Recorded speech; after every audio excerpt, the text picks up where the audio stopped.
Greetings and good evening. Hello from Swift Current. This is the RBC Dominion Securities Western Showdown women's event. C qualifier game. Danielle Inglis taking on Kayla MacMillan. Hans Frauenlob here along with me, Sam Steve. How you doing, Sam? I'm great. It's my fourth game of the day. I've got to watch curling all day. It's a perfect Saturday. Well, similar for me, kind of a perfect Sunday where I am. 4 games for me as well. Loving it. Team Inglis throwing the yellow stones. They had the names reversed on the scoreboard in the pregame warm-up. They've figured that out and sorted that out. That makes our lives easier. Kayla MacMillan be throwing the red stones. Yeah, Team MacMillan coming off of 2 losses in the A and B final, just making them play tonight, where Team Danielle Inglis fought through the C semi this afternoon, beat Jolene Campbell to make the C final. That's an interesting dynamic, Sam. And so psychologically then, they're really on equal footing here. Winner qualifies, loser doesn't. But you've got one team that was rocketing through the A, and then they've gone bang, bang down to the C, losing 2 consecutive versus another team that has won coming into this game. Does it give the edge to the team that's got the most recent win? What do you think about this situation? It really does depend on the mentality of the team. With Team MacMillan, they played 2 very close games where they were leading for 7 out of the 8 ends and just ended up on the wrong side of the inch. So they should have a lot of confidence because they've played well in all 4 games they've played. They just came down to 1 or 2 shots. But I always favor the team that's coming off of a win. Long-winded answer. So that team coming off the win is Danielle Inglis. But, as Sam was pointing out, Team MacMillan's been playing very, very well right throughout. So this should be an excellent battle. Nothing up front. 1 stone on the right-hand side as we look at the overhead. MacMillan trying to use that as a potential jam. Going to throw one in front of it. Yeah, coast-to-coast brush. Sorry, it makes it look like an eyesore. And when you're in the hack, you're like, oh, can't get close to that yellow. Yeah, it's half into the 12-foot. It's pretty straight up and down first end so far.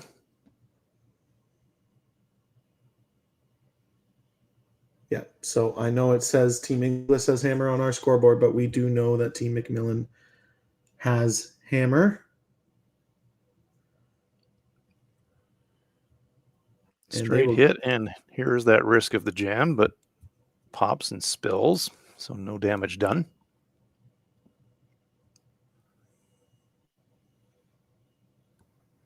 Kayla MacMillan of Victoria, BC, no hesitation. Not a lot of thinking to do on this shot selection, to be fair.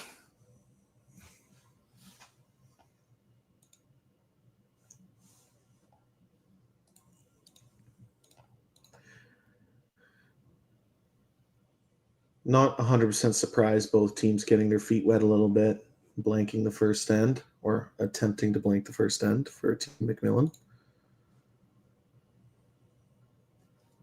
Well, for Team Inglis, this is their first qualifying attempt, so to speak. So in terms of this tournament, a new feeling. But as you pointed out, Sam, qualifying attempt number 3 for Kayla MacMillan.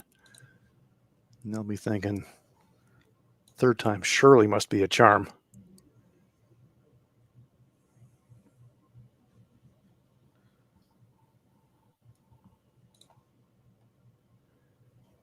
But being a qualifier, don't want to make reckless mistakes early, and both teams playing this end very conservatively.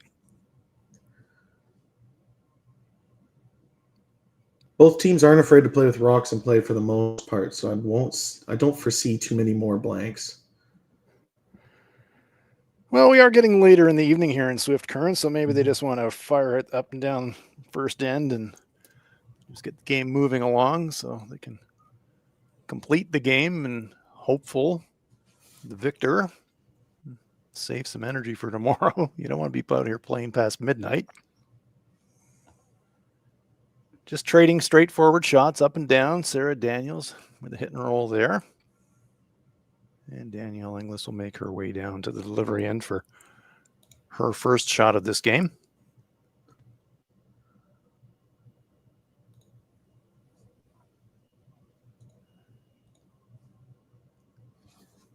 But yeah, it feels a little bit like hitting balls at the driving range here just before the game. And it's really straightforward shots, and you're just getting into the rhythm of the game with very low risk.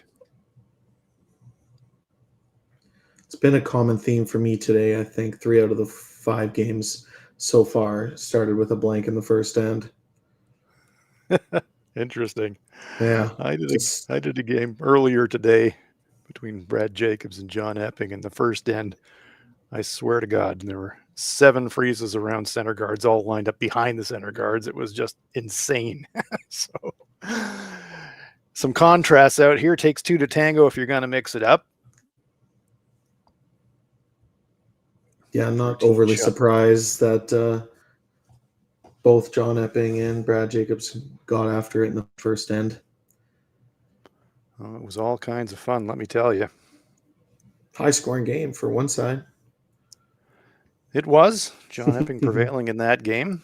Got a little bit of good fortune in the first end to score a 3 and really never looked back from there.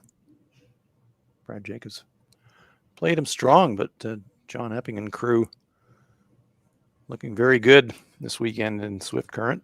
Yeah, they're on fire. They kind of remind me of the Mike McEwen team last year, getting all the momentum that they got. They're on the way anyways. Kayla MacMillan. Very, very quiet, solid slide and delivery from Kayla. Rips that one out of there with no problem at all. And I like that shot in that situation. Rather than nose hitting there, you know you're going to be throwing the blank attempt on your second shot. So you might as well just rip it off the rings and practice your peel. Yeah, no point in playing it aggressive and trying to hit and roll into the rings. Too many times you leave it as a guard. And then all of a sudden you're getting forced. So 2 rocks to come here in the first. Kayla MacMillan playing the Redstones with the hammer. Danielle Inglis looking to throw it somewhere in the rings and make Kayla play some kind of shot for the blank. Going to take it to the other side of the rings just to change it up a little bit.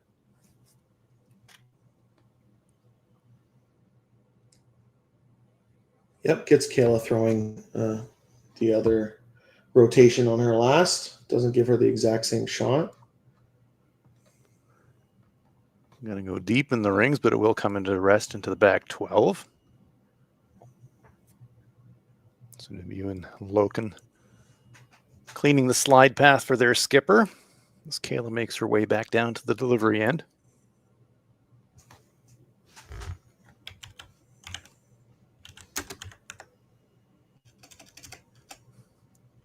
Looking to make contact basically where the target brush is, spill away and blank the first. Last rock coming up here in end number 1 in this C qualifier.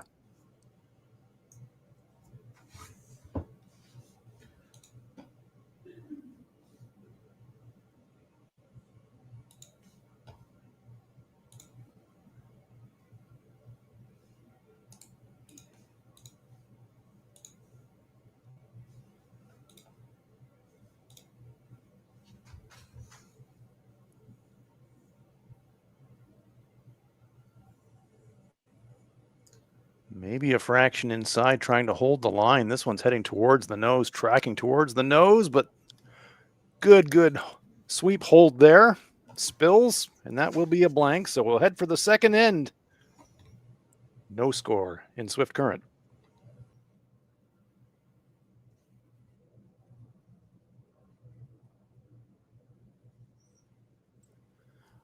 Second end underway here in Swift Current, and we are absolutely loving it.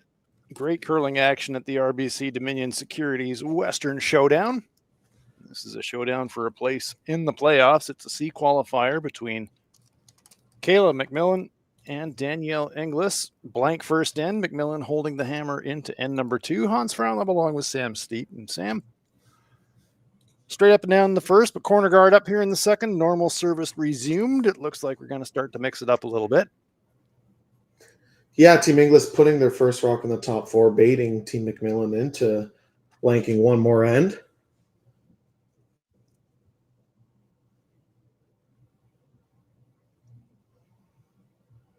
But a nice shot from Cassandra. Very nice guard. And an interesting call in response from MacMillan, saying, let's loop one around that center guard and corner freeze.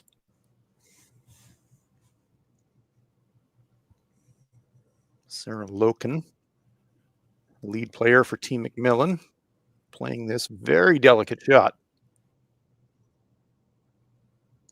Yeah, where that center guard ended up really choked off their corner. That basically makes it unusable as of right now. No choice but to make this corner freeze. Great looking line. No, that's a peach. Great shot. Sitting directly in front of shot rock. Danielle Inglis says, all right, let's start building our fort. That's a very promotable stone, though, for MacMillan later in the end. Yeah, it's a well-placed rock. Team Inglis will just be chucking up guards for the next 4 or 5 stones, unless there's a double run back made.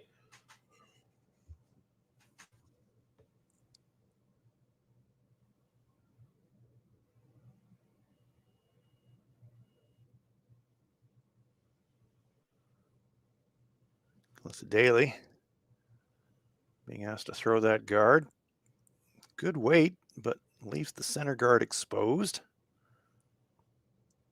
Kayla MacMillan says, all right, we can deal with this center guard now. With that stone just delivered by Daly sitting off the center line.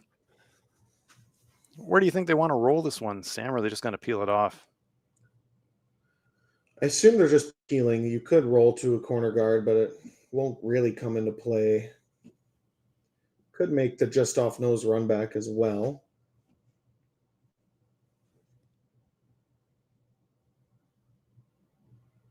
Just goes by the stones in the rings. Big weight. Look how much roll she got. She almost contacted nose and rolls all the way over to the edge of the 12. And that was thunderous.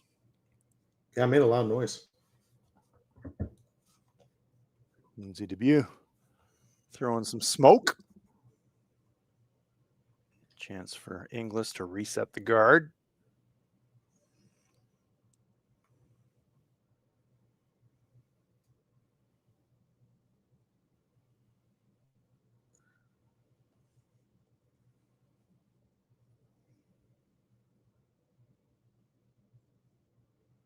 Better looking path on this shot. May over curl. Willing it to come to rest. Still creeping forward and exposing maybe just over half of the red stone. And that'll be enough for Kayla MacMillan to say, yeah, let's take a pass at it now. May not get another opportunity like this.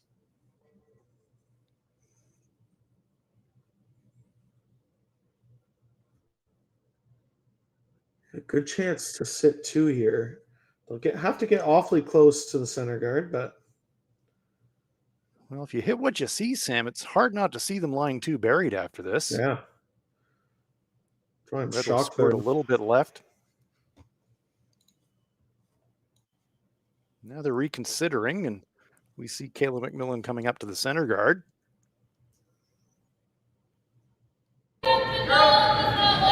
I kind of like the play at the red now, to be honest. Mainly because you do have such a good chance at line 2 buried if you make, but it will be a play on the center guard by the look of the brush position.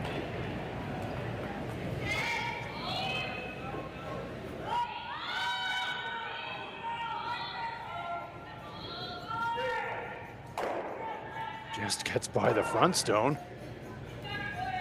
Rocks flying every direction.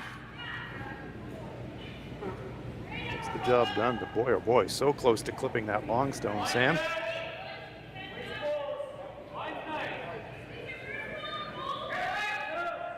Yeah, it would have been a disaster if it wicked off the one guard. Then Team Inglis could have put a rock in the top 4 foot. Curl just in time. Kira Brunton.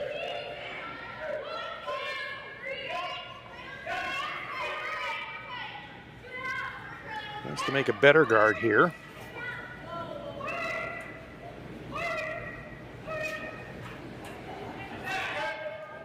Danielle coming out to join the sweep. That is a long guard. Can they get it in play? Yes, they do. Much better line, but that is mighty long. Yeah, all that guard is doing is getting in the eye of the thrower for the most part. If you get close to it, you're probably over-curling the hack waiter anyways. So ironically, even though Shot Rock is much better covered by this guard because of the distance, last time the stone was, well, at least open for Kayla, and she decided not to make a run at it. This time the stone is fully covered, but she says, yeah, now we're going to make a play at the red. We can go looping around that very long guard, and it's still going to have plenty of time to curl.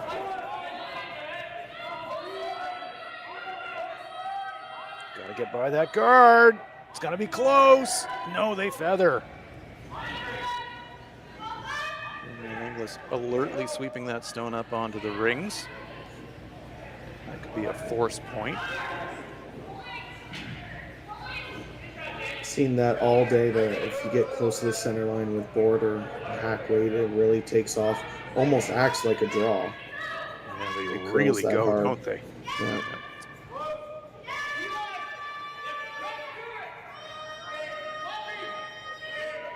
Well, you hate second guessing, but you know, I take my mind back 3 shots ago when Kayla had half a rock looking at it on the outturn side and decided to play the center guard instead. And now as a result, potentially she's going to be scrambling here to score. Yeah, it'd be good for Team Inglis making this guard. Makes Team MacMillan's job quite a bit harder. Not a great guard, however. Still leaving a channel. I'm surprised they went that direction. That guard was pretty high, and it was going to be hard to cross the face of it with how much room they gave. It was not a big hole, but it is a hole. Team Inglis might have been playing with fire a little bit too much. It's hard to miss this shot 3 times. Sarah Daniels lines it up. She can afford to throw some weight.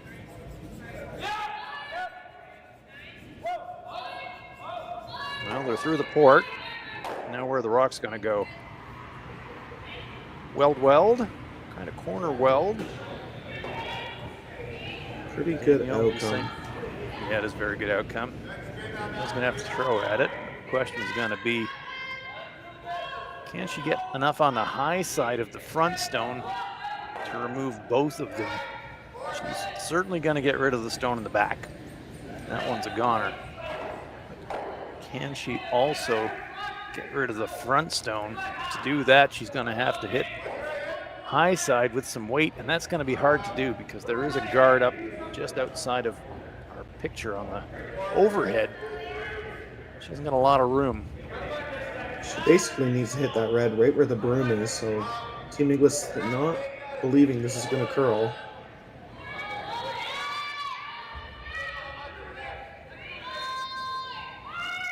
Not surprisingly, lots of weight on this one. And they're through the hole. Got the action, push the red, push the red, push the red, and just off the rings. Nice shot from Inglis. Got everything that she could out of that shot, left herself line 2, and that sets up the force. Take us through it, Sam. Yeah, just a well-thrown rock with a lot of weight. She knew Calissa Daly could hold that as straight as possible, and she did. Gets through the hole and has set up the force right now. It was so key to push that redstone out of the 12-foot.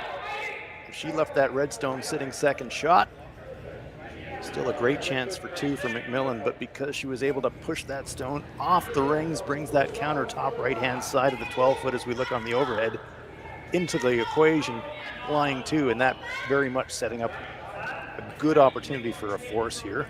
Still a long center guard for MacMillan to use, so still a possible 2 here for MacMillan if she can sink this one high and get behind cover. Yeah, the ideal position would be full 8-foot. Obviously buried. Those are pretty high guards, but full 8-foot would make it the hardest shot possible for Team Inglis to make a hack waiter. Deeper this goes, the easier it is for your opponent to follow it down and remove it. So, as Sam was saying, ideal spot for this rock, fairly high in the rings, but behind cover. Well clear of that guard. Having to wait for it now. They don't really want to sweep it because it's going deeper than they'd like. Comes to rest, straddling the tee line. Probably half buried, but well, there's a good look from the hack end, fully buried. We can see from the overhead, there's a good 12 feet of distance between that red guard and the shot rock. So Danielle thinks that should be enough. If I can skinny that guard on the front, should be able to get to the shooter with enough weight to push it back in the rings and hopefully out of the rings. Yeah, a lot of times at the junior level and early men's and women's level, skips would overthrow this shot, throw board or control, and would not come close to the red. Obviously, Danielle, with as much experience as she has, will understand that, but it's still important to remember the late finish only comes with perfect weight. You said it, Sam. It's the hack waiter, isn't it? Sweeper saying that weight might be a little bit up. Waiting to sweep for curl. That really only works with impact when the weight drops down. Gonna get some contact, but probably not enough. No, just gonna push it to the back of the button. Feels like I spoke that into existence. You manifested that shot. Yeah, oopsies. Well, you know, the weight was probably okay for the shot, but yeah, the line, just had to wait and wait for it. Cleared the guard by a good half width of a rock. Needed to really skinny that guard to make.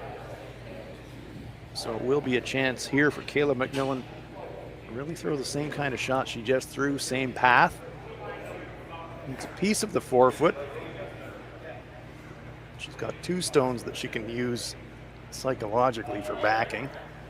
Her own shot rock, and if a little bit wide and a little full, lay down to that yellow stone sitting on the tee line. Here it comes, last shot, and number 2 for Kayla MacMillan.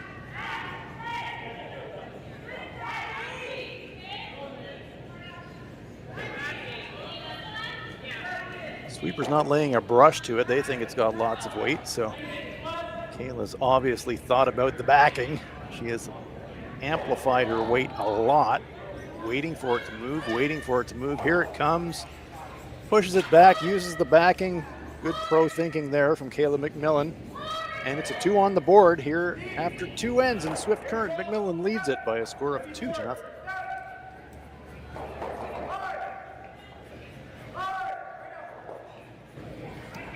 Okay. You go.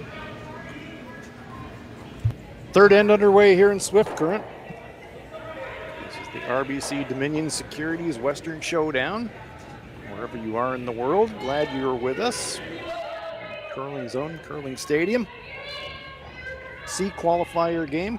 Kayla MacMillan versus Danielle Inglis.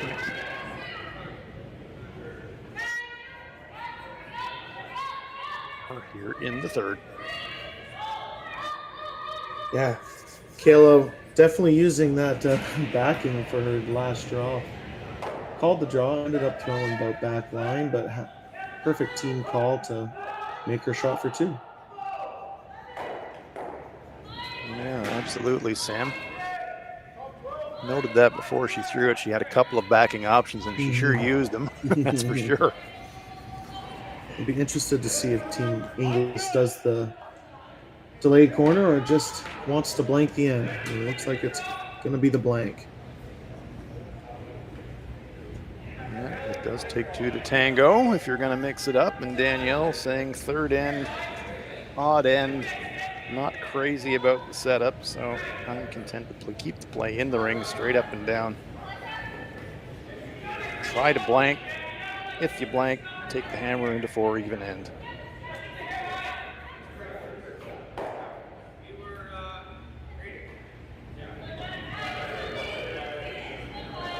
Well, since we're watching another blank, we might as well update you across the other sheets. In our other C side finals, Delaney Strauss takes 2 against Caitlin Laws in the first end.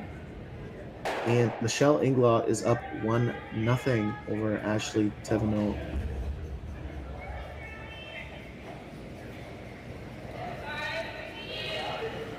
Lots on the line this evening in Swift Current.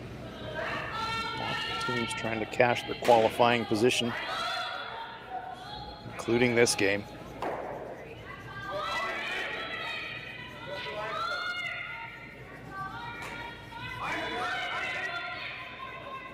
Straight up and down from the get-go here on end number 3. Danielle Inglis with last rock, but really no desire at all to attack in this end, preferring to just go straight up and down, play for the blank.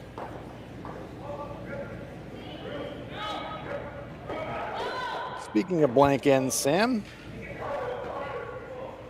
interesting talk in the curling world about a new rule that's going to be tried at the next Grand Slam. Consecutive blank ends, if that were to occur, conceding the hammer after the second blank end.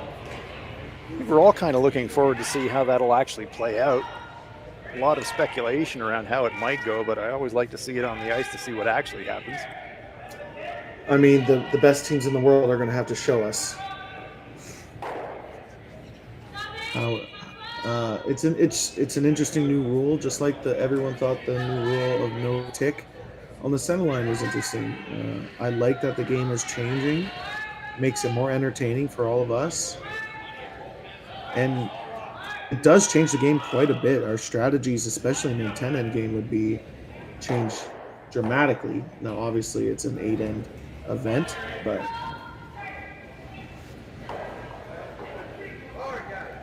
every time that there is a rule modification in the sport, it takes a while, but teams and athletes work at it, figure it out. Sometimes there's an intended consequence, and sometimes there's an unintended consequence of a rule change, and you don't really know until you try it. And the best teams in the world will be able to prove whether it's a broken rule or not, as all we'll be able to look at all the stats throughout the weekend and see when it came into play and what exactly happened strategy-wise, and then everyone will learn from it. Yeah, I gotta say, I am looking forward to seeing it in action and kind of seeing early in the event kind of who's going to be brave enough to blank an end early in a game and see what happens. There's some pioneers of our sport still playing today. Absolutely.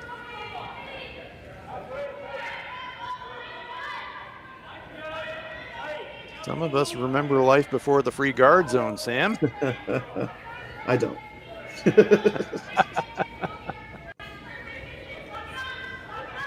No guards in play here on end number 3. Danielle Inglis with the hammer and very much wanting only to trade singles for singles and give herself a shot for a blank in the last.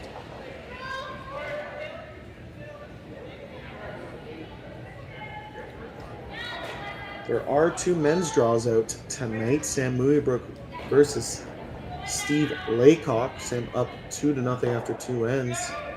Thus is a C, you could call it play-in game. Not quite the C quarters yet. And Evan Van Amsterdam is up 2-0 over Charlie Thomas. Both teams trying to stay alive. That's what it's all about in a triple knockout. Survive and advance. This one's taking its time. Gonna get contact, and big late finish might just cling onto the rings, but no, just off the rings. Danielle knows that her opponent, if she just decides to leave that stone alone, will try to freeze to it, so he'll throw one in front of it.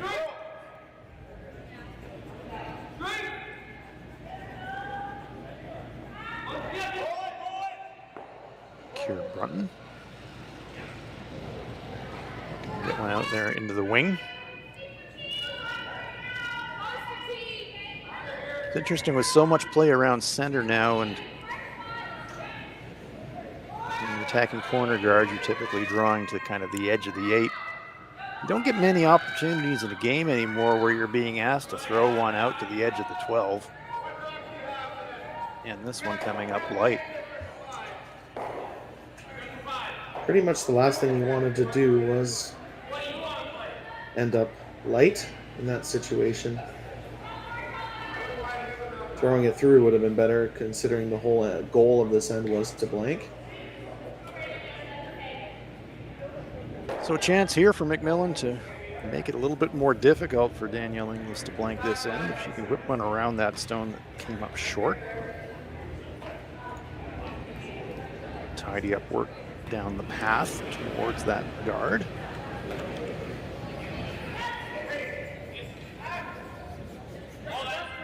Be interesting to see how Kayla adjusts. She made that shot for a 2 in the second end. It was a draw, but it was really like a conscious backline weight draw because she had backing to use, and she did make this shot well. You're going out to the wing, you just saw your opponent come out light. You know that you threw your draw on the last end a bit heavy. You want to dial it back, but then in the back of your mind, you're saying, well, wait a minute. Kira's stone came up 4 feet short. Do I need to leave that weight on? All these questions race through your mind when you're climbing into the hack. It's true. I generally rely on my teammates telling me the hog to hog of what the opposing team just threw. If I knew that they just threw a 15 hog to hog, then you need about a 14-5 to make this draw, and then just trust your leg. It's about the 5th game of the event for both teams.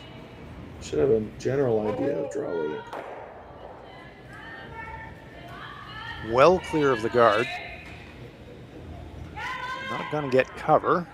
Should stay in the rings. Comes to rest just past T.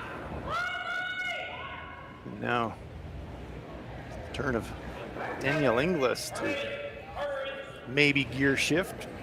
Maybe start thinking about a sneaky 2 instead of a blank. Yeah, the only issue with rolling behind the corner guard is they're just going to be on the T line, and you're giving Kayla MacMillan the exact same freeze attempt. Basically the same pass she just threw to get forced in the end that you were planning on blanking. So would you say, Sam, that in this situation it's almost better for Danielle to kind of go past the cover of the guard and almost kind of corner the stone off the rings? Or just roll to the center line and catch your blank. If you Right. roll it to back 8 foot, obviously MacMillan will have no choice but to hit. So just take the play away from the corner altogether. Yeah. Job 1, get rid of the rock. Yeah. Anything but nose. If they roll either way, it's a good outcome.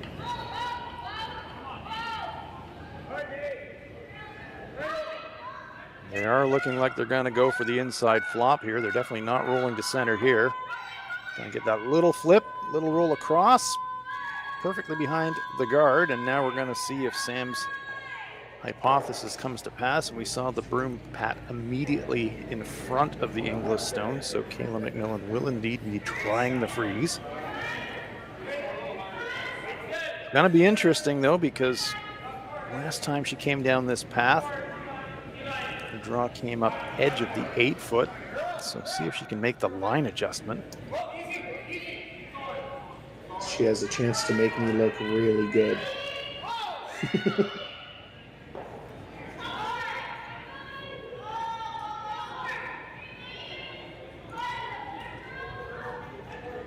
Sam, you're always looking good out there, buddy.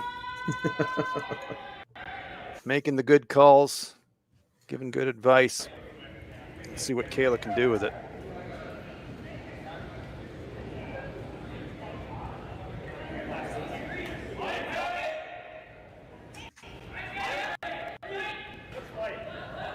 Had perfect weight on the last stone, just the line wasn't great. So she's going to need to adjust her line slightly to get over in front of that Inglis stone. She took about 4 inches less line. Much better looking path. Still looks to be safely by the guard. Now it's all about distance.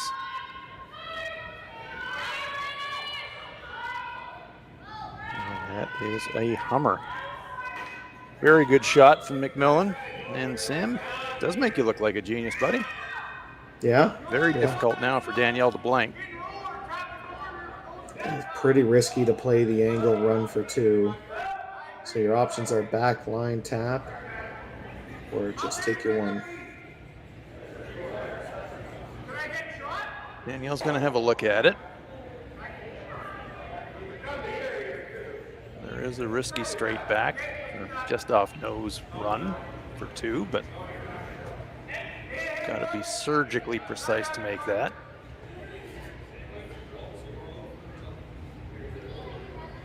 Certainly don't want to cheaply concede a steal here. It's starting to look like they should take the medicine.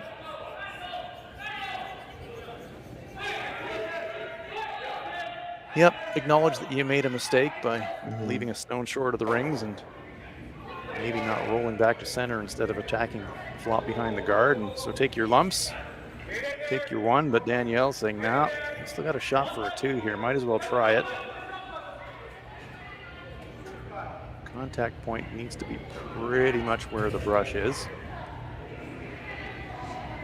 Yeah, they're assuming this rock is going to run straight or, if any, fall out a little bit. Pretty ballsy call here. It's only the 3rd end. Miss this, you're down to 3, going into 4. But make it, it's a tie game. Risk reward, I guess the math says in Danielle's brain. Let's play the run back. Potential 3-point swing here on this final shot of end number 3 for Danielle Inglis. Trying the run back to try and score 2. Needs to be just off nose.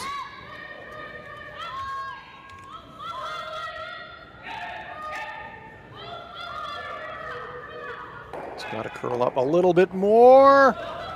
Oh, how good. Fantastic. Fantastic. And no Took lessons the will be risk. learned. Got rewarded. Tremendous shots and high fives all around for Team Inglis. That was a pretty brave attempt, and the braveness paid off. And we will go into the 4th end. This one locked up at 2.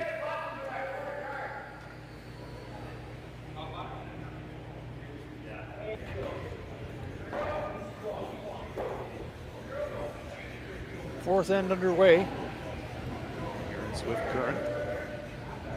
RBC Dominion Securities Western Shootout. C qualifier game. This is indeed a shootout. Danielle Inglis gunslinging her way into a risky but ultimately rewarding 2 in that 3rd end, playing a really tough run back. Made it perfectly. Could be the momentum shift Team Inglis is looking for. Yeah, no doubt. Hans Frauenlob here with Sam Steve. And you're exactly right, Sam. That one felt seismic, really. 3-point shift. Yeah, clutch shot from Danielle.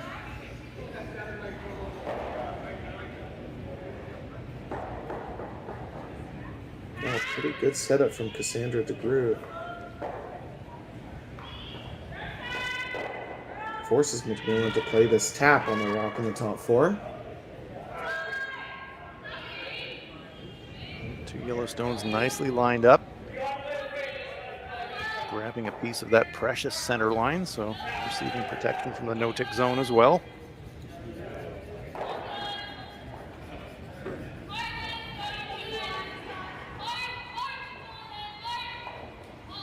Coast-to-coast sweep. Bring that stone full in the 12-foot, coming to rest just short of that white 8-foot circle. Danielle Inglis says we'll just stack them and rack them.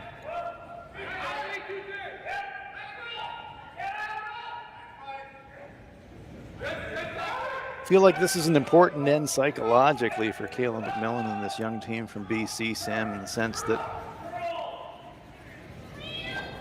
they've lost an A qualifier, they've lost a B qualifier, they're in a C qualifier. They started well, felt like they had Danielle a little bit on the ropes. Danielle makes a circus shot to tie the game up, and it's hard not to feel like you're snake bit at some point, but you just need to pick yourself up and remind yourself that you're still in a pretty good position in this game.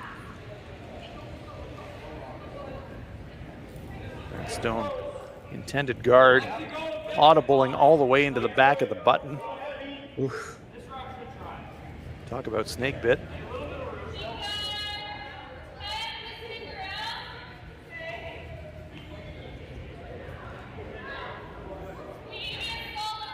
Good opportunity for Lindsay Dubé to make this run and hopefully split the Reds as far apart as possible.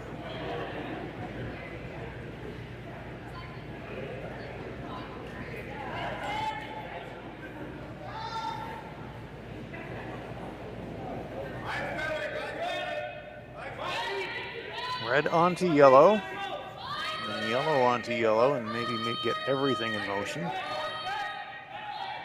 Gonna flirt with that center guard though, and it's gonna crash it. Chips the front.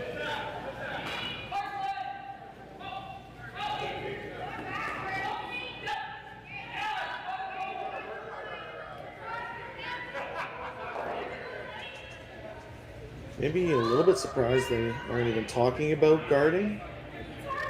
So am I. That felt automatic to me as a call. Danielle realizing it's hard to guard both, but if you split the center, you basically do guard both. And obviously the miss would be to guard the red more than the yellow.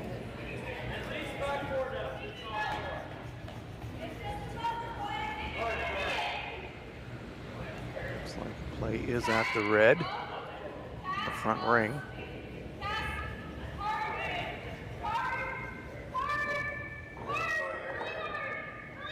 Or is it? It's going to go past the red and into her own. My goodness. Kind of triple you don't want to make. Yeah, unfortunate there.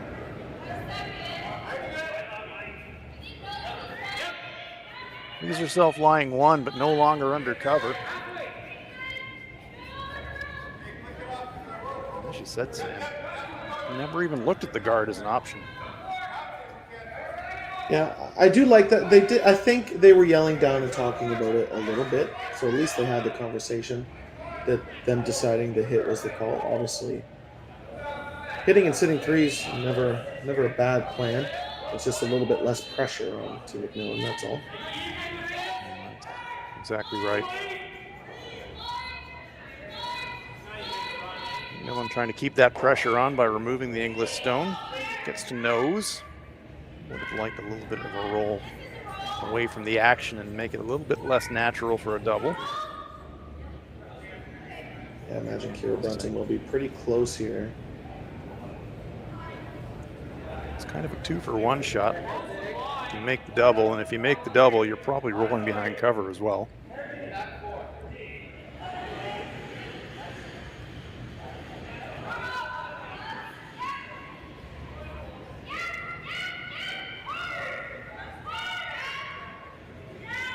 Urgency in the voice of Danielle Inglis tells us it's over curling. That's A a cross lot nose and spills. That sure did. for POA. Yeah. It is on the center line. Definitely fooled them, and now it's a chance for MacMillan to use that corner guard for herself. Great opportunity to duck around. Good opportunity to score 3 if you're Team MacMillan. You get this buried a foot and a half above this center or the T line. Team Inglis is going to be chasing. I agree. This is really the setup shot for a multi-point end if she can sink this one. Really working it hard. This is going to be close to that guard again. Can they get it by? They don't really want to sweep for weight, but they have to for line, and they clip it. My goodness. Once again, that late finish biting hard. They are lying 2, and angles aren't as good for a double this time, but certainly an opportunity for Inglis to hit and roll. Yeah, I think that might have been through the rings if they did get it by. You could tell that the sweepers didn't want to sweep it, right? They didn't want to sweep it, but Kayla said, boy, we're on that guard, and they had to stay on it.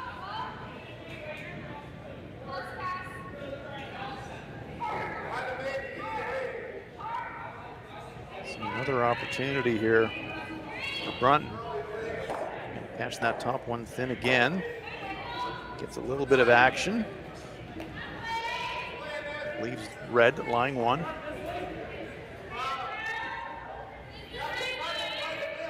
So the 2 is still very much on. Corner guards available, backing behind the T line on the left-hand side of the overhead. Yeah, important shot to keep the pressure on Team Inglis. Looking more and more likely just to concede to than to try and chase this rock if it's made perfectly. Sarah Daniels making the adjustment. Tight and heavy on her first. Wider line here, but still plenty of weight. Lots of rotation on this handle. And you know it'll finish. Now they're looking to sweep it deep. Not sure why. I guess they're worried about the double. Yeah, that red one is quite exposed, so they needed to go. If they left it top 8, it would have been a pretty natural double for Team Inglis. It might have also created a bit more of a jam angle, though, too, on the yellow. But absolutely, you have to make a choice, and the choice was try and bring it deep. Winds up in a not bad spot. Danielle can get an inside roll, but almost no chance that she'll be able to roll on top of the stone in the 4-foot. Bring it into the neighborhood.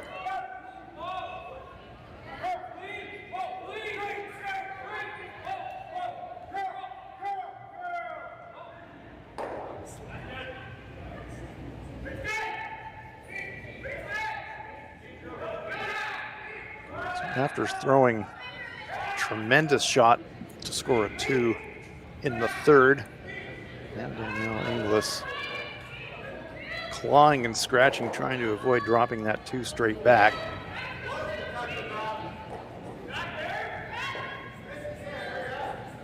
This one's got some curling to do. No contact yet. Just grazes going by. That's a bit of a disaster, unfortunately, for Team Inglis.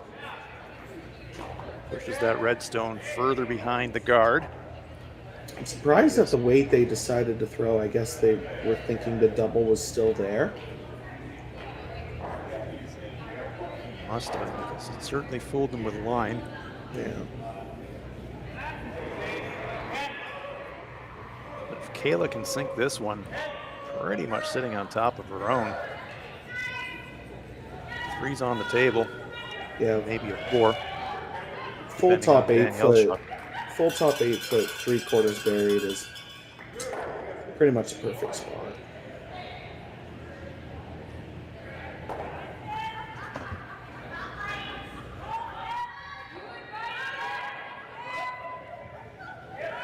Big moment in this game. Great opportunity for Team MacMillan.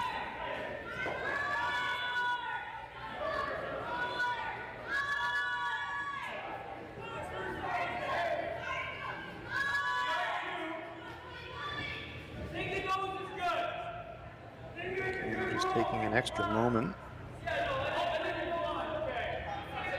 She knows what a great opportunity they have here, so she just wants to lock it in.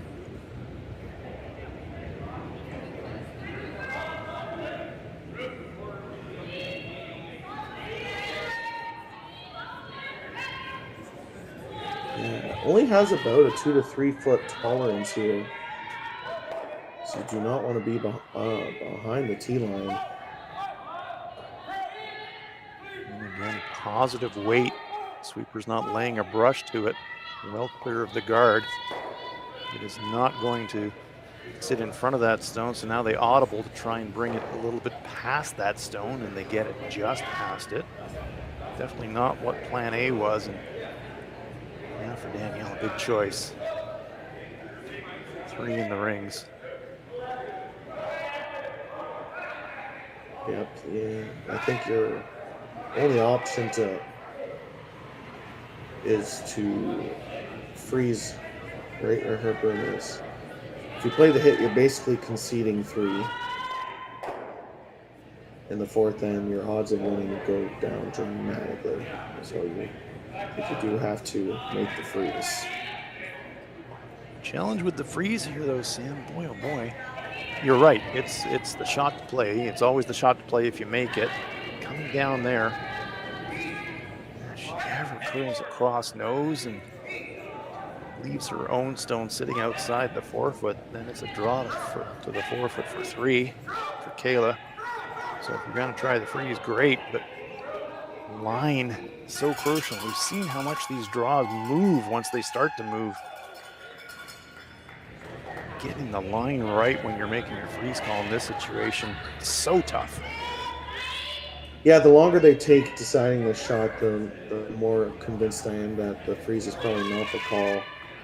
When if you don't know where to put the broom, you're not 100% sure what hog to hog you need. You're basically playing bingo and just hoping you win. Sadly for Danielle, not a lot of great options besides that. Yeah, I think you have to freeze. Hit the shot rock, you're conceding 3. Yeah. Hit second shot, can't really roll behind cover. You're probably conceding 3. Correct. Freeze, make it great. You're probably conceding 2. You take that right now. Yeah, it's their best option.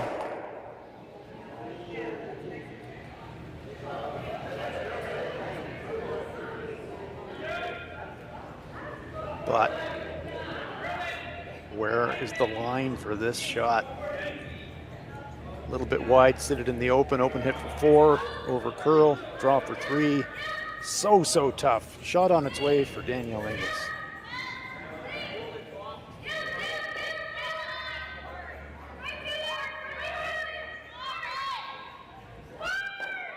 Sweepers on it, out of hand. I think they are worried about over curl here. Really pounding it. Life and death to get it around the corner guard. Are they going to get a little flip and a bonus? No, they aren't. So it will be a draw for 3 for Kayla MacMillan. Weight was pretty close. Just the line was about 2 feet off. That was my worry, is where do you put the stick for that shot? It's basically a guess. They did watch Kayla's not curl enough. So they kind of went off of Kayla's throw, but imagine Danielle and Kayla's throws aren't as similar, so the broom was kind of a guess. MacMillan has the luxury now of almost the entire 8-foot to hit with that Inglis stone over curling. Does have backing to use, but she sure doesn't want to slam it. full 8 foot. We'll put a 3 on the board for her.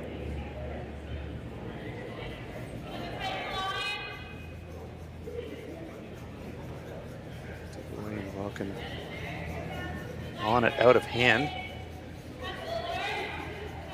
Not heavy.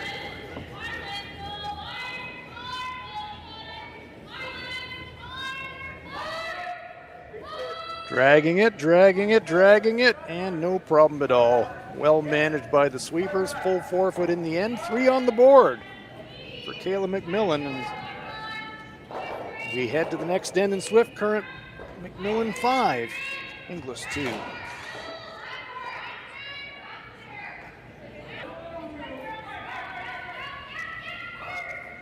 Fifth end of this C qualifier.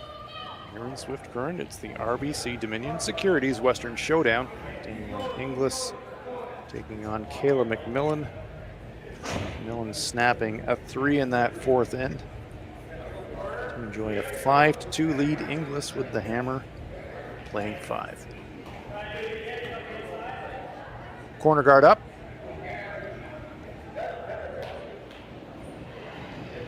Sarah Loken. Yeah, that was a really important end for Team MacMillan. Team Inglis could have gotten a big momentum boost after that angle run for 2, and they shut it down right away in the 4th. Yeah, 3s are big anytime, but a 3 after you've drawn what could have been a demoralizing 2, even more important. So I think that's very astute, Sam. If you feel like you've lost the momentum, just to grab it straight back with a 3 like that, really big. Pretty surprised with this hit call. Down 3. Yeah, me too. Ordinarily, you're looking for rocks in play when you're chasing.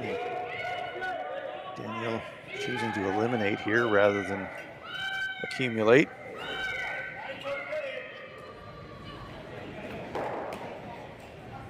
Pops 1, flops in front. Not a bad result. Almost better than the double for me. Much better than the double. It's a pretty hard rock to eliminate without getting rid of your own.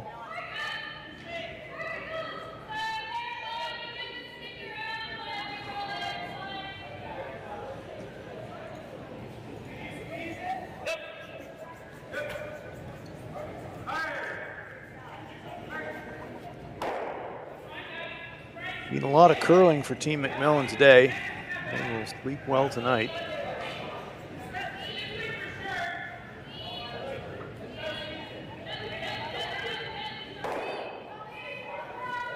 Ba-boom! That was done with authority. Absolutely smoked those stones off the center line and rolled all the way over to the wing in the process. Yeah, she made it too good. They wanted to choke off that corner guard and make it hard for Team Inglis to use it all, but it does overroll a little bit.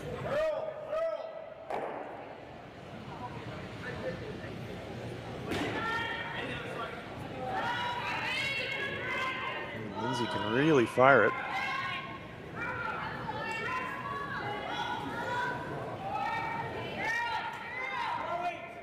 Daly trying to wrap one around.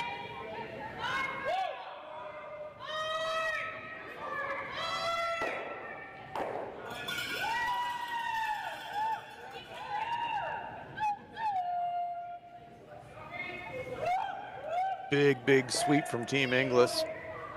Wrap it half around. Kayla MacMillan immediately running up to the corner guard. Since that's the danger rock, let's get rid of it. It's interesting. I know they're up 3, but they could see at least half of that yellow. It doesn't seem that dangerous to chase, but they could certainly chase it. But MacMillan playing the percentages, saying the guards are going to hurt us. Let's bring the play into the rings. Yeah, no mistake by Lindsay Dubé.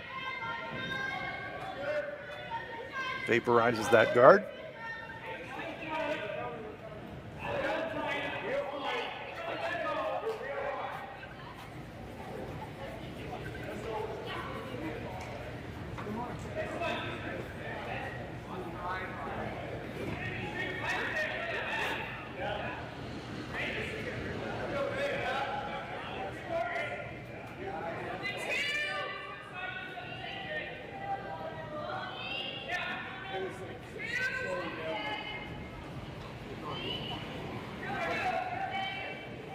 Nice opportunity for Team Inglis to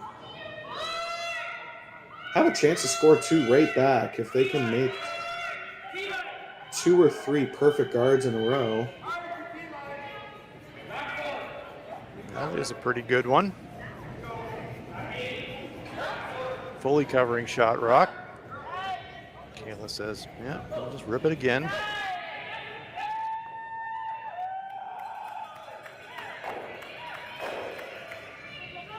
Making perfect guards tough on this ice.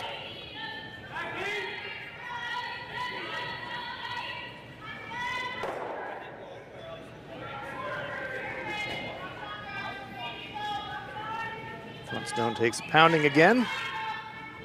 Removed from play. It's more to the guarding well, I think, for Danielle. Yes, indeed.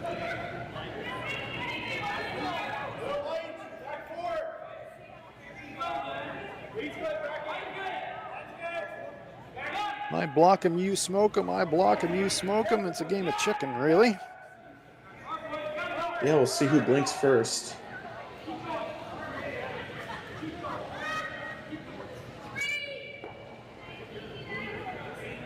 Brunton.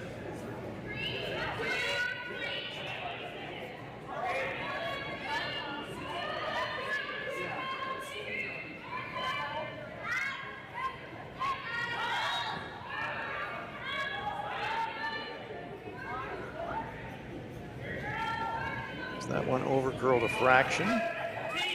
Maybe showing half a rock. And now Kayla saying, can we dig it?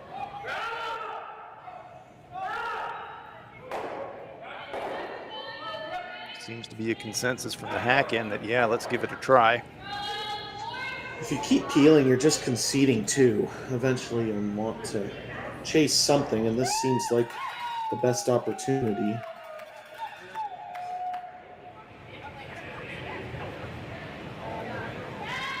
There are Daniels.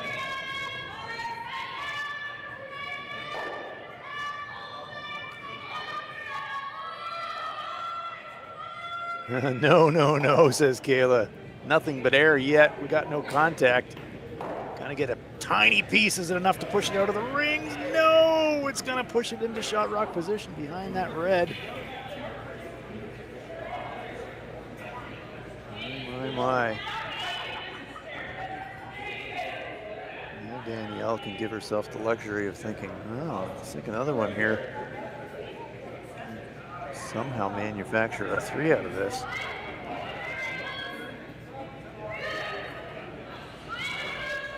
Kira Brunton. Where's perfect, Sam? About full top 8, so the 5 weight call zone. Right where Danielle's boom is perfect. Any lower and they'll leave a slash double. Any higher and you're not shot rock, so. Well, they've outcounted the red. Good brush. I'm sitting short of the red. They are lying 1-2. Yeah. Opportunity for Kayla to run that red onto the backstone if she chooses to. Yeah, pretty good opportunity to sit one buried.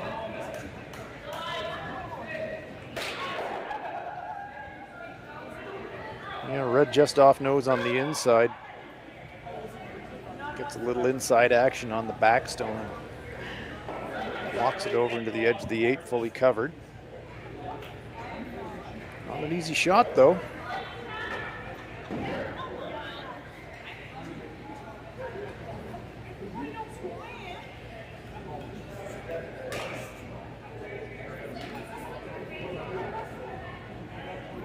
Way out to the wings here, out into the weeds. Just off nose will be really close to perfect.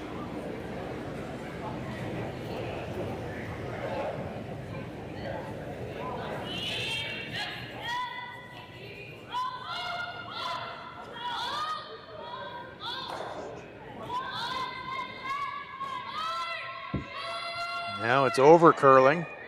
Just missed the line call, I think. Sam got a good inside roll with the shooter, however. teasing Danielle a little bit. She can see half. Tempting her to chase it. Yeah, and you basically have to. You could play the run back, and Danielle's made a run back on that side of the sheet already this game. But you do see a thick enough half to hit and roll and sit two. They're deciding to just freeze, though. Danielle knows if she does chase that it's pretty essential that it saves the shooter. Maybe she doesn't think that she can get enough contact to do that. Now the teammates are saying, well, I think maybe you can see more than you think, Danielle.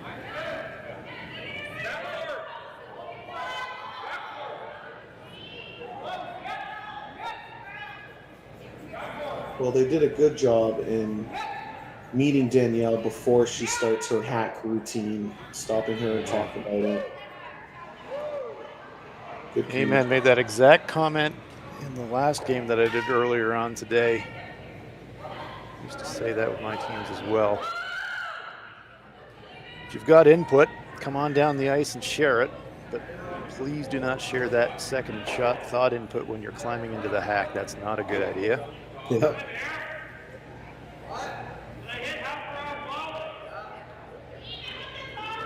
So after that further input, Danielle comes back down the ice, and I think that's a good idea too.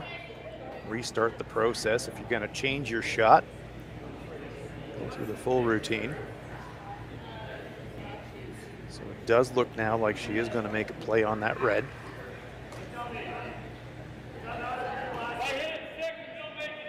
Delicate shot though. Goose the weight, might track a little bit, underthrow it. We've seen how much it moves, so Danielle's going to have perfect line and weight here to make. Being down three, it certainly feels like a must make. Yeah, two feels really important for Danielle here.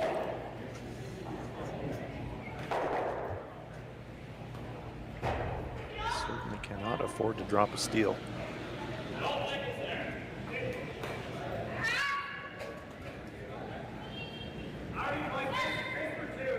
Shot's on its way.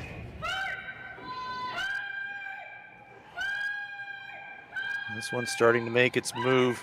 I'm not sure it's going to get by that stone in the front ring. It's just going to clip the yellow. Pushes it towards the red. Still out counting that red, importantly. Yeah, Debris falling on the ice. Stuff happening everywhere here, Sam. Bits and pieces flying everywhere. Come off your broom. Is that your stopwatch? What is that? I'm not sure. Red line 1-3 currently.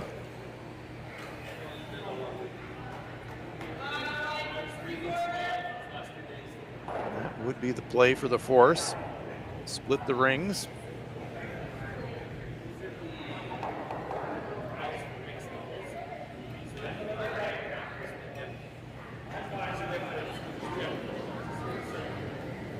Good news for Cailey, she's got lots of rings to play with.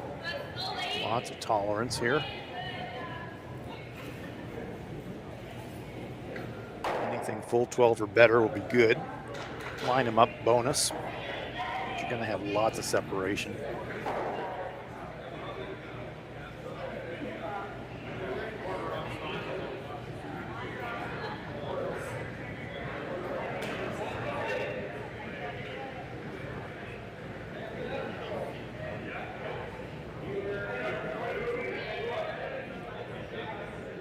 Sometimes it can feel a bit harder, Sam, can't it, when you've got really effectively the whole half of the house to draw to. Sometimes there's almost too much space in the mind of the thrower. Certainly, and I mean, this shot is mostly a line shot, or a weight shot, sorry. You can't leave a double for two. We've already seen Danielle Inglis's hitting ability this game.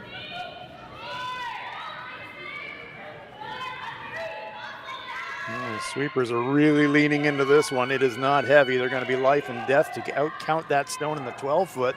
They get it to the rings. Do they get it in far enough? Yes, they did just enough to out-count that stone on the right-hand side of the picture. but if she wants to take it on, double takeout opportunity is there now for Danielle, and she is lining it up. I think the scoreboard says take on the double. Taking one here and being down 2 without in 6 is just obviously not a great spot to be. Obviously, giving up a steal isn't either, but last time she took on the risk, it panned out. Slightly awkward angle for Danielle.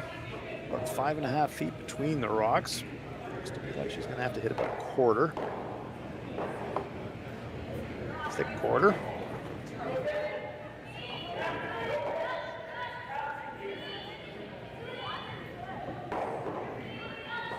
Last rock here in the 5th. Final stone on its way for Danielle Inglis. Trying to cross house double to try and score 2. Sweeping for curl now. It's going to be close, but it's going to go just underneath, and it will be a steal of 1 for Kayla MacMillan. Good attempt from Danielle, just needed to curl up another 1/2 inch, but that's the sport of curling. Steal of 1 for MacMillan. That gives them a 6-2 lead as we head for the 6th in Swiss with Current.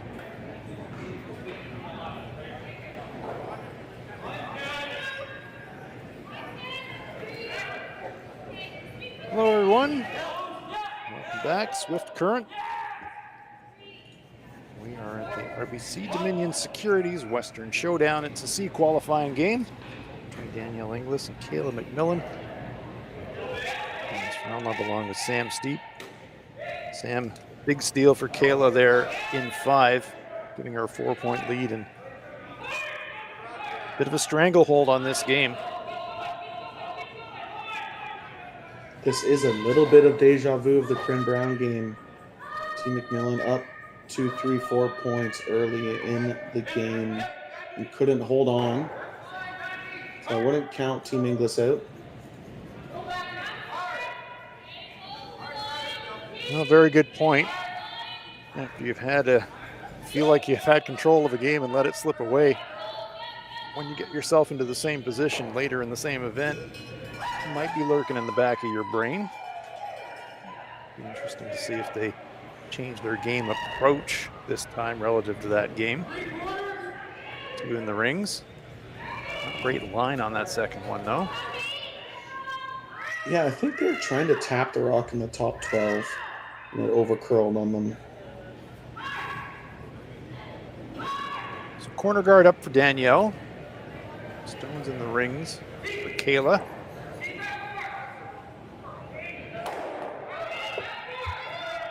Wraparound attempt coming up here for Sandra DeGroot.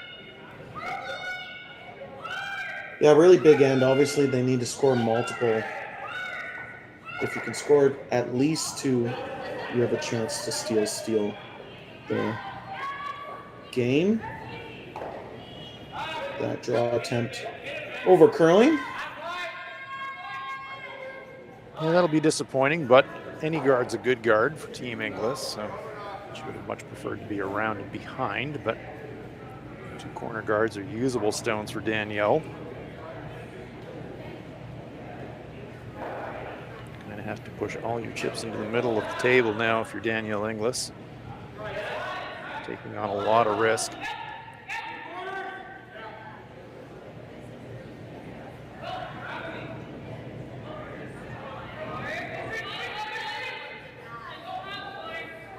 Lindsay DeBouet.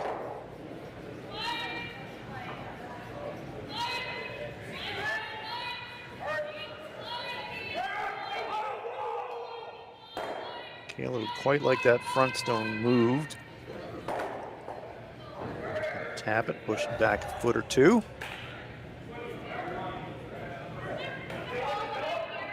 A pretty good sweep. Slowly starting to shrink that scoring area. Good point, Sam.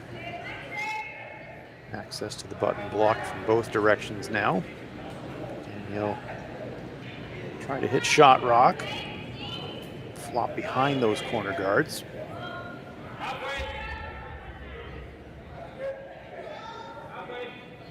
Daly. Sweeping for curl. It's going to get to nose, but I don't think it's going to get across nose. Beaks it, sits in the open.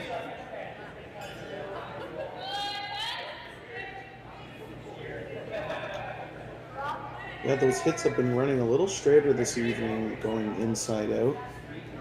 Anyways.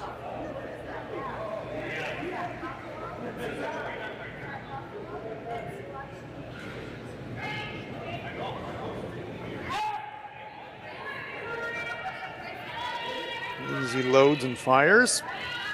Sweepers say that's got plenty of weight, Skipper. Skipper says that thing is going to curl, stay on it. They get the little inside flop, hiding a corner behind that corner guard, choking it off. Nice shot.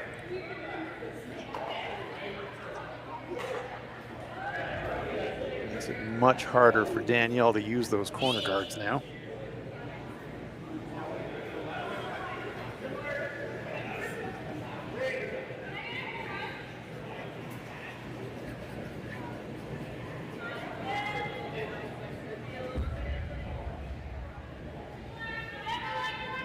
Calissa looking for backline weight to try and get under the corner, realizing that's quite a difficult shot, asking Danielle if they can hit roll to center, which isn't a bad option.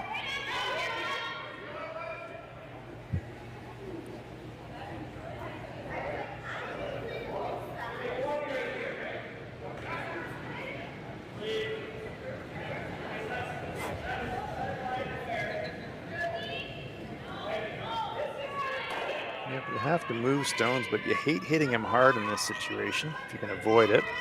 And this one is going to whistle right through the hole. Goodness gracious. Not what Team Inglis needed right there. Bit of an embarrassment of riches now for Kayla MacMillan. Yeah, unfortunate miscue. There's a lot of weight. I think they were just trying to make the double. I don't know if you needed to throw that much weight.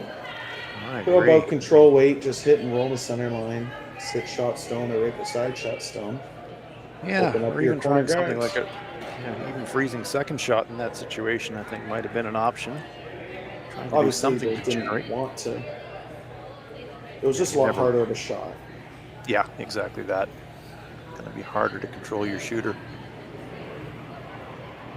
And Kayla had a look at those corner guards, but the way that that front stone of the 8-foot chokes it off, I don't think there's a whole lot of percentage in trying to clear those corners right now in this situation.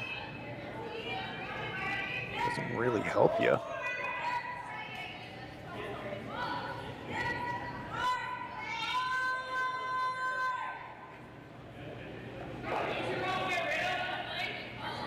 Always ask myself in this situation, Sam, what would happen if we threw nothing? What would she do? Yeah. They really can't make, it's pretty tough to make the double peel without jamming the yellow into the rings. That's kind of where I'm at. Right now, corner guards are effectively neutralized as far as I'm concerned. If you make a play at them, all you're doing is making it easier for Danielle, I think, rather than harder.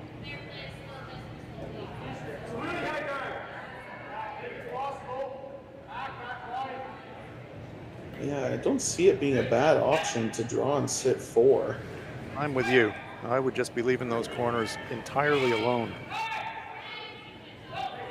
Scoreboard says eliminate, and sometimes it's hard to believe that sometimes eliminating up 4 isn't the answer.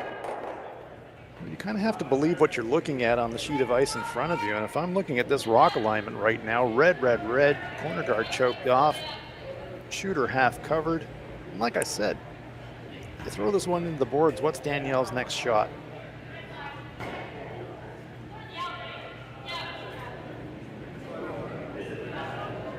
But it is going to be a play at the corner guard. So we're going to see this theory tested at least. I'm not sure if the play is at the front stone or the back stone. What do you think? Maybe it's the back stone, Sam. Well, I believe it's the back stone. Try to roll into the rings, maybe?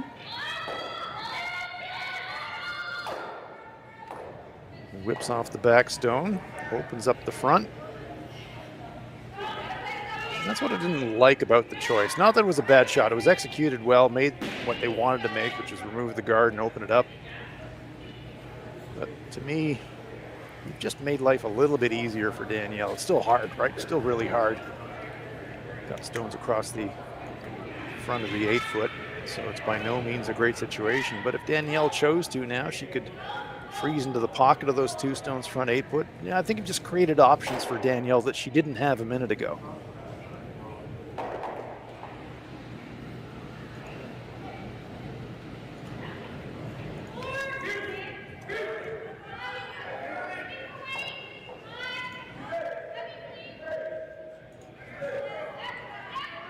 It's part of the beauty of this sport, though.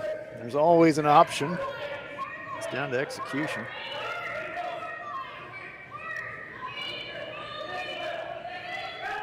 That's what makes it so hard to coach sometimes. They can play the absolute wrong strategy and win the game and be happy. Yeah, exactly. Terrible calls, executed well, and we won. What's wrong with that? Yeah. Sometimes talent does win. Yeah, well, that's true. Usually shot execution trumps tactical decisions. You see a shot, even if it's the wrong shot, often if you make it, you're good. You got to make it perfect. It's all about tolerances, really, isn't it, Sam? Mm-hmm. Giving yourself the best chance of making any particular shot.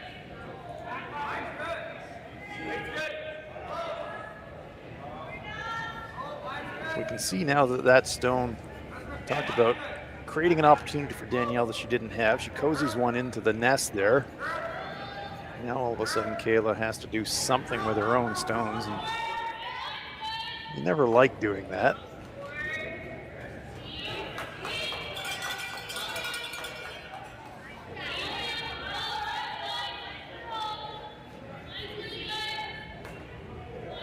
As long as they're sitting 3 after this, it's a pretty good shot. They are indeed sitting 3.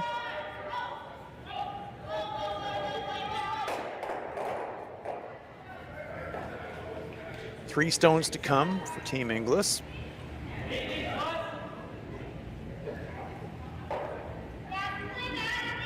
I'm not so sure I don't nose freeze that stone in the front 8-foot, Sam. Oof. Yeah, I mean, desperate times. They are down 4. Don't hate the double call, though. Yeah, the double's is a reasonable call.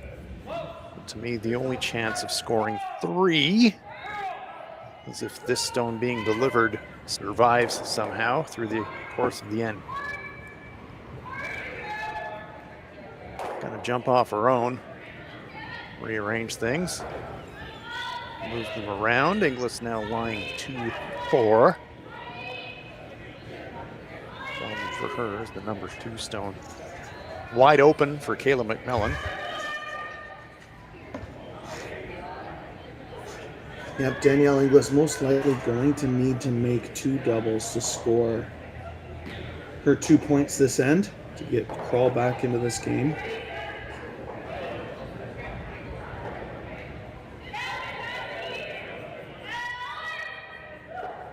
Sarah Daniels holding the brush. Kayla MacMillan into the hack.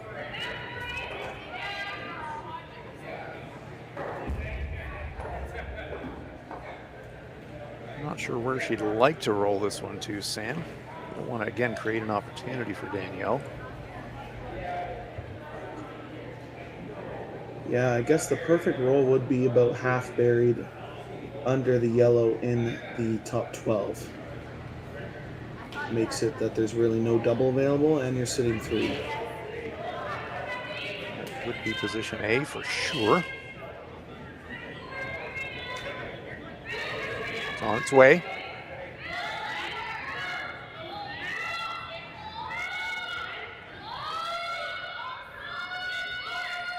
Not laying a brush to it. just fractionally over curls. Pretty good shot. Needed to roll maybe a half a rock less, but that's kind of nitpicking. Very good shot, line 3. Yeah, the only issue is they did leave. It looks pretty close to the triple. If not, at least make the hit and roll over. You might be sitting second, third after this.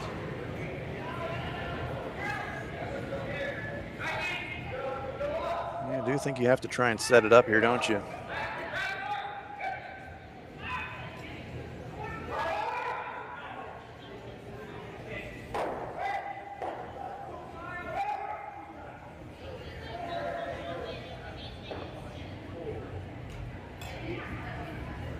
You got really brave. You could try thin double. See if you couldn't plant yourself somehow behind those 2 front stones. Yeah, Taking super high risk. I think about half a rock is going to be pretty close to making this and sitting second, third. Yep, that would be a good result. Yeah.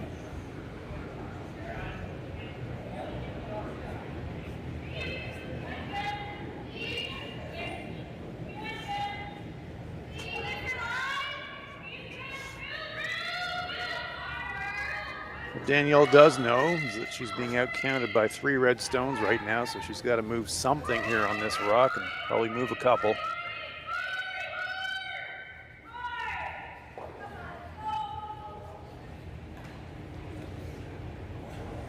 Well, is she thinking about just playing a tiny tap on the shot rock after all that discussion? I think it is. I think it's a just off nose tap to the back forefoot. It is another way to generate your 2 points.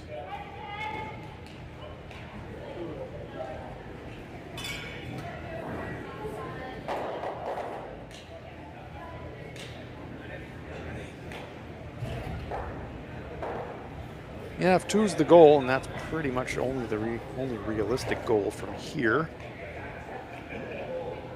This is a pretty high percentage way to try and generate it.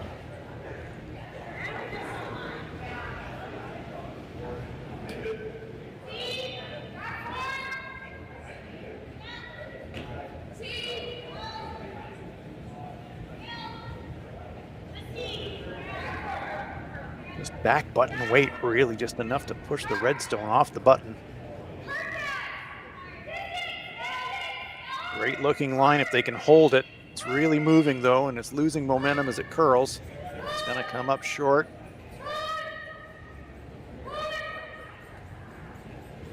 They were calling back for the whole way. I guess that center line might be slowing the rocks down a little bit more than they expected as that comes up late.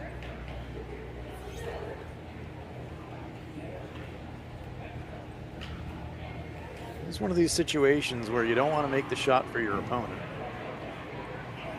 You're lying 1 right now. Look at the scoreboard. You're up 4. Guard it out.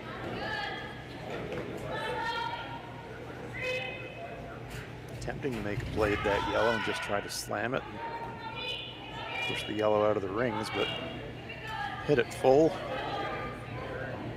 Yellow squirts and hangs around the edge of the forefoot, and all of a sudden Danielle's got a hit for 2, and you're not feeling very good about yourself. I mean, you just can't give up 3. I think drawing is the best call. If you sit first, third, fourth, you're never going to give up 3.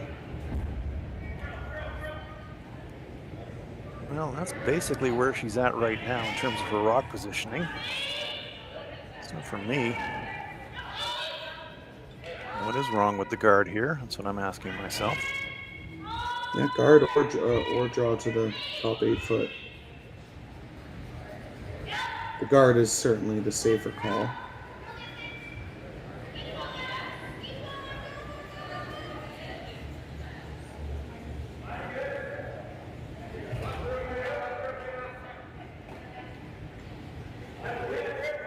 Make the guard. Worst you're going to do is drop 2. Absolute worst. Even if you make the guard imperfectly, worst you're going to do is drop 2, I think. And if you come into the rings,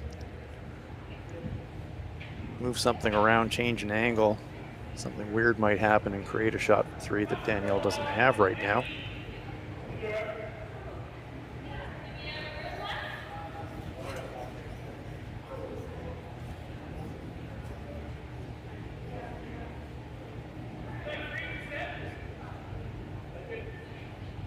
Could very well be a game-winning shot.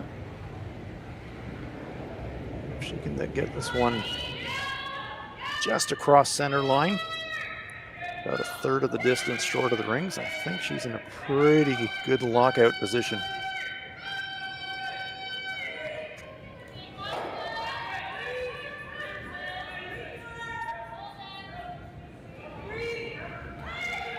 Keepers think it's got plenty of weight. Didn't really want to come into the rings, but it seems to be heading that way. So they're going to call an audible now, and they're going to sweep it up. That actually works pretty well. It's pretty much perfect. Covers the path directly to the stones in the 4-foot circle. Danielle still has a shot, maybe just. Pound the yellow on the nose. Maybe you get 2 that way. Maybe. If you hit what you can see on that yellow, it's probably for 2. And it's either that that stone or the curls thin double. Exactly. So if that stone curls another half an inch, that shot's not there. The yellow, red, yellow, red. Team Inglis Danielle seems to think that yellow, red, yellow isn't there. Angles aren't great. Hit yellow on the nose, red. They're closer to it than we are, and they might be saying, well, yellow, can we get across nose? And even if we do, is the red going to go past the yellow instead of making contact on it? Looking at the thin double, that's tough. Looking at the jump shot off the stone off the side, that's tough, but it might be more makeable. But the bottom line for Kayla MacMillan, every option being looked at here is a maximum 2.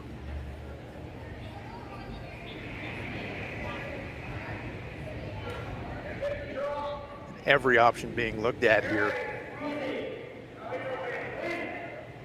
is a 10 or 15%er in terms of make ratio. Tough shots, every option she's got. This is a gamer shot. So after all of the evaluation, looks to us, Sam, thin double. Is that the what you're seeing? Yeah. Seems like a lot of ice. We've seen rocks run pretty straight here. But yeah, you're just touching 2 centimeters of that red in the top 12. Delivery on its way for Danielle Inglis. Trying a circus shot to stay in the game. Needs to clip the top, redirect, clips the top, redirects, but not enough. Blows by, and it's a steal of 1 for Kayla MacMillan.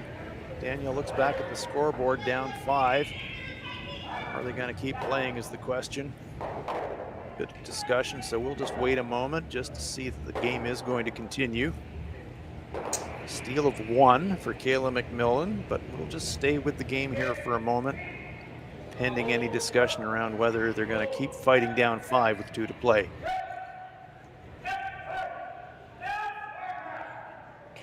It's an elimination game. You can score 3, steal 2. Yep, you've come all the way to Swift Current, so you're in a qualifier and you don't want to necessarily give up the ship, so it does look like they're going to continue to play, so we will take a break, head for the 7th end. MacMillan leading it 7-2.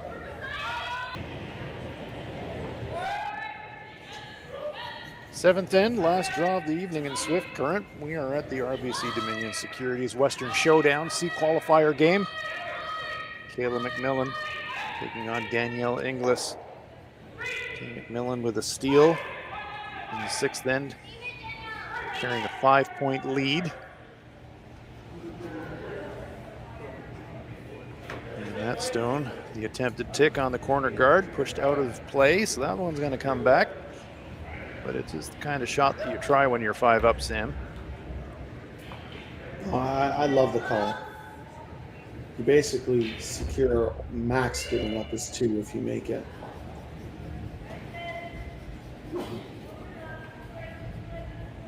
Corner guard does survive. Free guard zone rule called.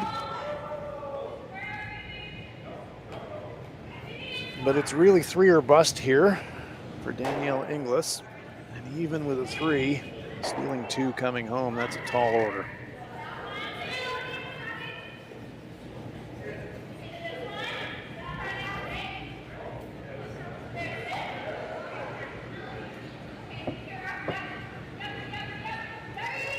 But it is a qualifier game. It is an elimination game, and you gotta credit Danielle and her teammates. No quit in this team. As long as there's a glimmer of hope to get back into it, they're gonna fight. That's what they're doing.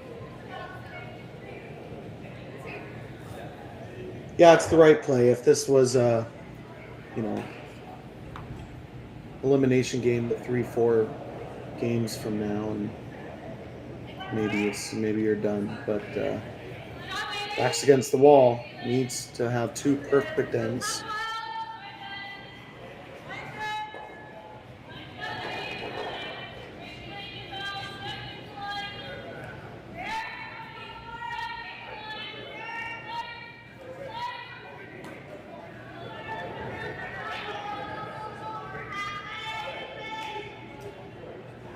Two in the rings for MacMillan. Yeah, you never love a stagger, even though it's in the top 4. That's right. That's overlapped guards, right? You're going to go around those. Exactly that, Sam. Anything that looks like staggered or overlapped, even if it's deep in the rings like that, Danielle will be saying, well, that's something I can use. 2 perfect lead stones by Cassandra DeGroot. Setting up the end for the 3 points they desperately need. Going coast to coast to try and wrap this one around, but it's going to come up light. Grazing the second of the corner guards and stopping short of the rings. Free guard zone part of the end is over, so it can be bombs away for Kayla MacMillan and company. Unlike the last end, in this situation, absolutely hammer the corner guards. I was wondering if they would even try the double peel here. Not a ton of risk. You could double run jam, but deciding just to peel the top one. Sarah pointing out from the other end, catch that top one just off nose, maybe a clear 3. But will wind up making a double clear the hard way. I don't think that was in the flight plan, but the good result. Always an option when the stones are accumulating. Sometimes even your misses look good. And, Team MacMillan having that kind of night so far.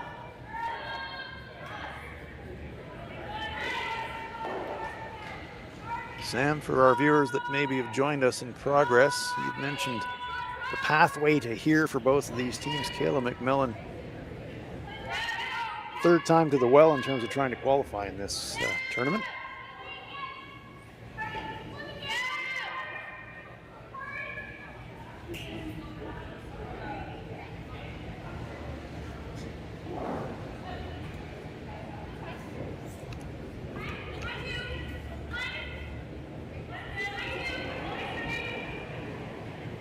Double corners replaced for Team Inglis.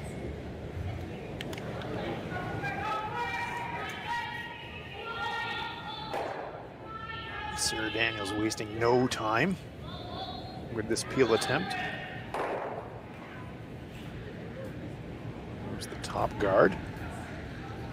Yeah, ever since Lindsay making that double peel, it's looking more and more likely that Danielle Inglis will be forced to 2.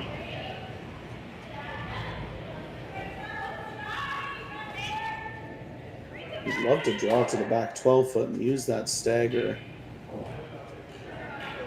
Just you'll probably lose your corner guard. So you probably want to draw around the corner and then draw around the stagger. Try to bring 3 into play. So once more around the corner guard. Team Inglis. Brunton. Sam, you think preferred zone for this is deep, yeah? Yeah, I mean, line is the most important part. Like, obviously be in the rings, but has to be buried.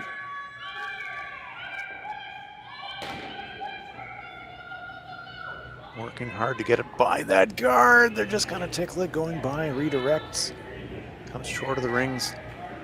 Easy decision for Kayla. This one, please, Sarah.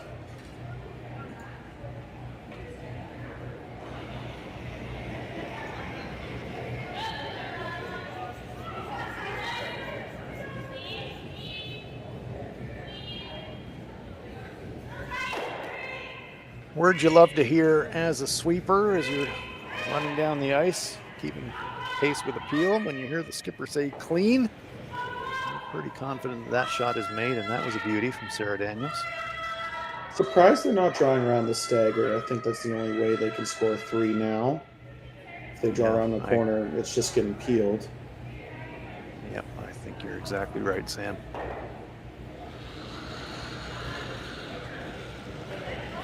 Obviously, with the uphill battle, Team Inglis needs some zeros out of Team MacMillan in the last 2 ends, but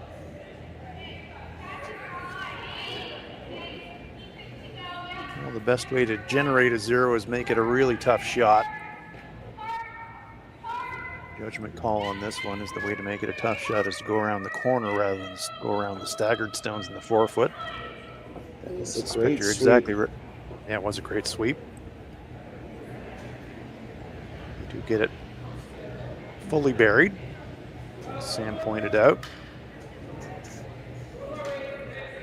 If you eliminate the corner guard here, kind of takes 3 off the table. Could even audible and throw a center guard as well. Yep, that's true. Gear shift is an option. Up 5, it might be a little silly, but could end the game. It could. A bit of discussion going back to what instinct would say is shot A, which is rip the corner.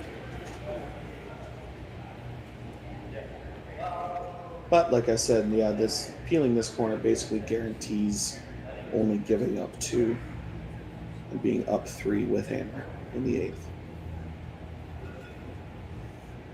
Which, at the start of the game, if you would have said to Kayla, is that a situation you'd like to have? The answer to that would be a decided yes, please.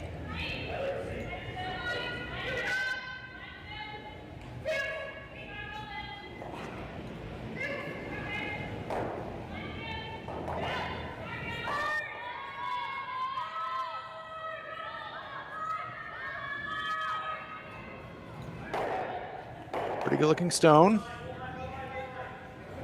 Makes the peel across the top of the stones in the 8-foot and 4-foot. So now Danielle has a time to take on the come around the overlap, or saying, okay, make the double now. I'm going to have to be satisfied with 2, and coming to the realization that with the shots available now, 2's the best she's going to get. Yeah, no point in drawing. One, it's not the easiest draw in the world, and exactly, they're just going to put the open one. So make it right on the nose. You guarantee your 2 points. You keep very, very slim chance.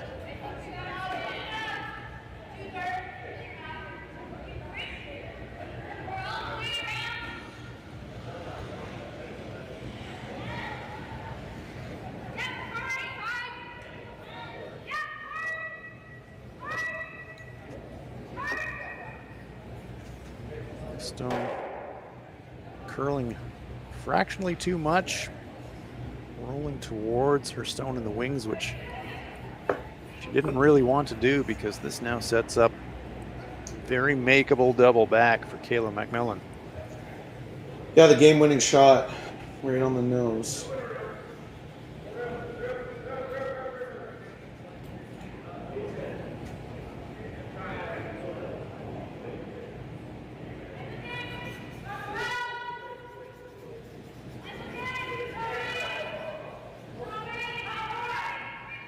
Opportunity to effectively end the game right here for Kayla. Double off these yellows. I suspect that Danielle will say that's enough, and congratulations.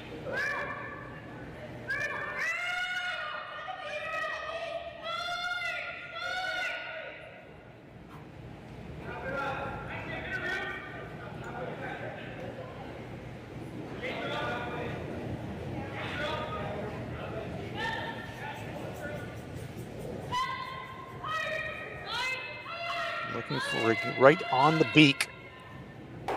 Coast to coast sweep. There goes one, there goes two, and there is the extension of the hands for the handshake, and it is victory for Kayla MacMillan. Sarah Daniels, Lindsay Dubois, and Sarah Loken. They will qualify and move into the playoff rounds here in the RBC Dominion Securities Western Showdown. Third time a charm indeed for Team MacMillan. Went up the A side, lost an A qualifier, lost a B qualifier, but getting it done in the C bracket.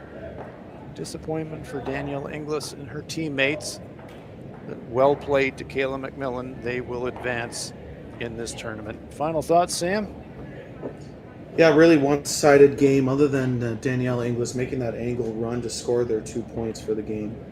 It was Team MacMillan all game long. So, but they deserve a well-deserved playoff spot for them going into tomorrow. So that'll do it for us tonight from Swift Current. Playoff action coming tomorrow. Please rejoin us in Curling Zone and Curling Stadium. For Sam Steep, I'm Hans Frauenlob. That will do it for us. Team MacMillan taking the victory in qualifying here in Swift Current. Thanks for joining us.